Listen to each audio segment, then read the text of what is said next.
Welcome back. Step number 13 in the legal checklist for startups is to determine your potential liabilities and insurance needs. I'm Mark Lyda of the Lyda Law Firm. Let's get started.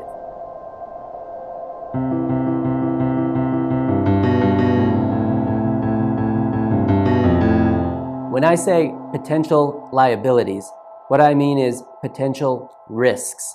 A liability is something that you can be held legally responsible for.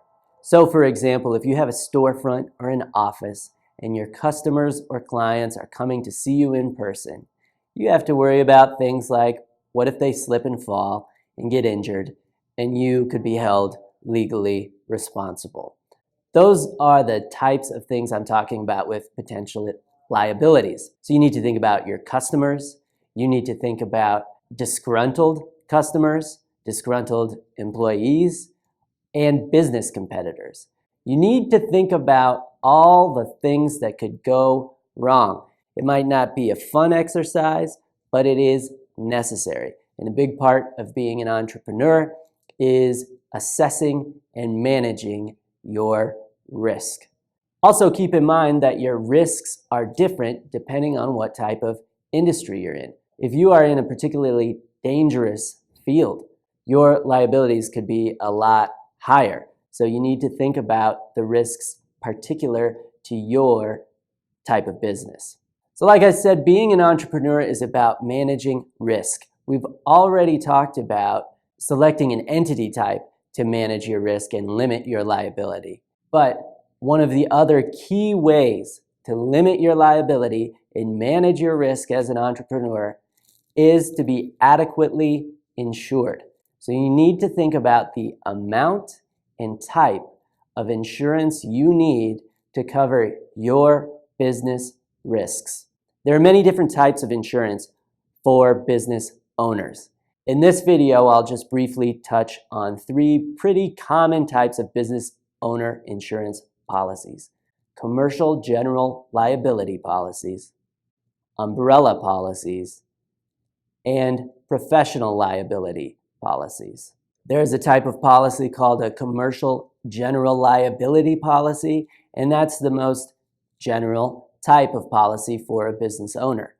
But make sure you actually read that insurance policy. You need to do your due diligence in making sure that you get an actual copy of your insurance policy and you read and understand it. You might be surprised by what it doesn't cover. You can have an umbrella policy that would cover amounts that are beyond the limits of your other policies, but that's what's called a secondary insurance policy. In other words, it only kicks in once you've exhausted the limits of your other insurance policies. So it's a little bit cheaper because the insurance companies expect that you might not need it because you've got that primary coverage of your other insurance policies. If you are in a profession like accounting or real estate or law or of course medicine, you'll need professional liability insurance, also known as errors and omissions insurance or malpractice insurance. Malpractice insurance is not required of all attorneys in all states. Errors and omissions insurance is not required of all real estate agents in all states, but it is important for you as a business owner, and it is important for your clients and customers to know that you have it, so that if something goes wrong, your insurance will essentially protect them from the effect of what went wrong. A note about buying insurance. There's a huge misconception out there that insurance brokers have the responsibility for telling you what type and what amount of insurance you need. That is not the case. An insurance broker's job is to sell insurance, to actually take the order from you, take it to market, and actually buy the insurance from the insurance company and bring it to you.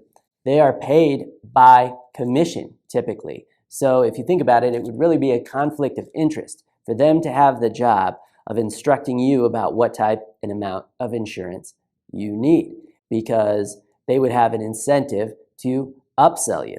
Don't just rely on what the insurance broker gives you. You've got to take a proactive stance on determining your liabilities and what type of insurance will protect against those liabilities. And then you've got to make a business judgment about how much insurance, what dollar amount you need to protect you.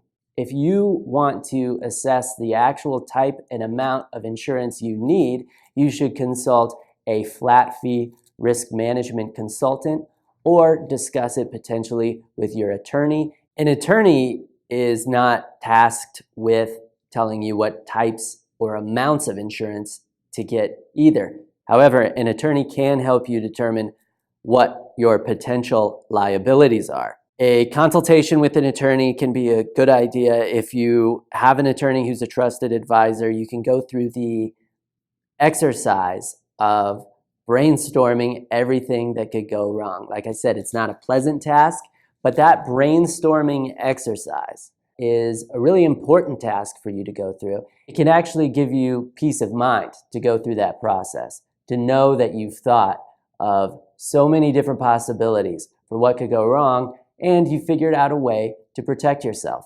Then you no longer have as much fear of the unknown. You've got a plan to deal with your risk.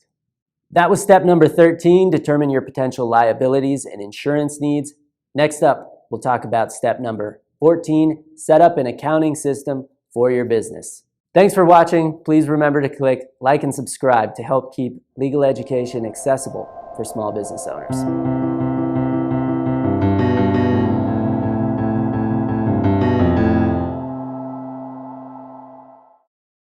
That'll really keep the viewers guessing.